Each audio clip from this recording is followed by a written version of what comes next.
રાજકોટમાં નેહલ શુક્લને બરતરફ કરવાનો મુદ્દો, જેમાં પત્રને લઈ અને સ્ટેન્ડિંગ કમિટી ચેરમેનનું પણ નિવેદન સામે આવી રહ્યું છે, જેમાં જમીન ઠાકર બોલી રહ્યા છે કે નેહલ શુક્લ એ સિનિયર કોર્પોરેટર છે, તેઓએ એક બોર્ડમાં રજા રિપોર્ટ મૂક્યો છે. નેહલ શુક્લ બરતરફ ન થઈ શકે, ભાજપ દ્વારા લીગલ અભિપ્રાય લેવામાં આવશે. ભાજપમાં કોઈ જૂથવાદ છે જ નહીં તેવું તેમનું કહેવું છે. નેહલભાઈ સાથે જ ભાજપ છે તેવું તેમનું કહેવું છે. તો રાજકોટમાં ભાજપમાં અંદરો-અંદર ડખો હોય તે પ્રકારની વિગતો સામે આવી હતી અને તેને લઈ અને અત્યારે વધુ એક નિવેદન સામે આવી રહ્યું છે. નેહલ શુક્લને બરતરફ કરવાનો એક પત્ર લખવામાં આવ્યો હતો અને ત્યારબાદ હવે સ્ટેન્ડિંગ કમિટી ચેરમેન જયમીન ઠાકરનું નિવેદન પણ સામે આવ્યું છે.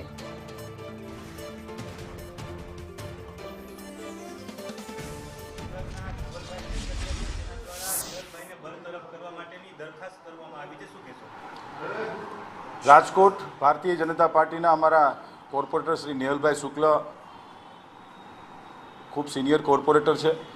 ગઈકાલે મને રાજકોટ મહાનગરપાલિકાના ઇન્ચાર્જ સેક્રેટરી દ્વારા ધ્યાનમાં મૂકવામાં આવ્યું કે સાહેબ 3 બોર્ડમાં નેહલભાઈ શુક્લ જનરલ બોર્ડમાં ગેરહાજર હતા. એટલે આખો ઇસ્યુ મેં બોર્ડનો એની પાસેથી મેં નોટબુક ચોપડો જે સહી કરતા હોય મંગાવ્યું. 3 બોર્ડમાંથી એક બોર્ડની અંદર નેહલભાઈ શુક્લે રજા રિપોર્ટ મૂક્યો છે.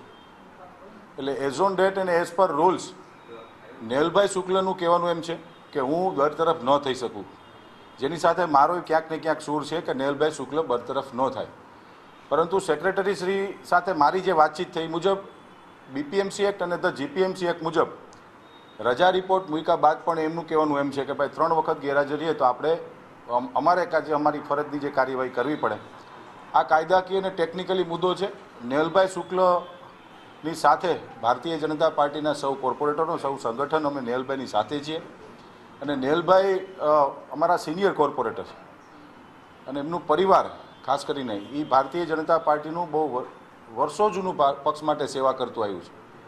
પરંતુ આ ટેકનિકલ મુદ્દો છે એટલે હવે હું મહાનગરપાલિકાની કાયદા શાખાને અને સેક્રેટરી બ્રાન્ચને મારી બજેટની બેઠક પૂરી થઈ ગયા બાદ બોલાવવાનો છું અને શું નિર્ણય થાય છે એ મિત્રો આપ સૌને હું જણાવીશ. પરંતુ આવું ભૂતકાળમાં પણ બન્યું છે. પણ ટેકનિકલી જોવા જઈએ તો એક બેઠકની અંદર નેહલભાઈ શુક્લે રજા રિપોર્ટ મૂક્યો છે. એવું નથી કે 3 બેઠકની અંદર રજા રિપોર્ટ વગર નથી આવ્યા તોય કાયદેસર રીતે એ બરતરફ થઈ શકે. પરંતુ એક વખત એણે રજા રિપોર્ટ મૂક્યો છે અને આવી રીતે ચૂંટાયેલા જનપ્રતિનિધિઓ ઘણી વખત ક્યારેક કોઈ કારણોસર રજા રિપોર્ટ મૂકીને ગેરહાજર રહેતા હોય છે. શું વિષય છે એ હવે કાયદાકીય વિષય છે. હું મારી કાયદા શાખાને માર્ગદર્શન લઈને જરૂરથી આપને જણાવીશ.